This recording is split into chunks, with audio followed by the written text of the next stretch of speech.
শুভ দিন বন্ধুরা। শুরু করছি আজ 3:30টার সময় শপিংয়ের জন্য। ঢাউস একটা ব্যাগ নিয়ে নিলাম, ব্যাগ নিয়ে বেরিয়ে পড়লাম অশোকা বস্ত্রালয়, রঘুনাথপুর, পুরুলিয়া জেলা।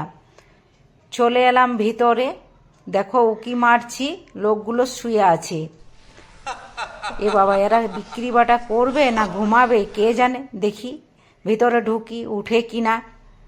চপ্পল, এদিকে জেন্টস চপ্পল আর এইদিকে আছে লেডিস চপ্পল।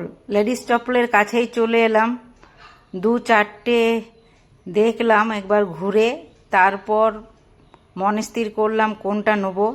একটা চপ্পল পছন্দ করে ফেললাম। দেখো র্যামওয়াক করছি, পরে পরে কমফোর্টেবল লাগছে কিনা, পছন্দ হয়ে গেল, নিয়ে নিলাম চপ্পলটা।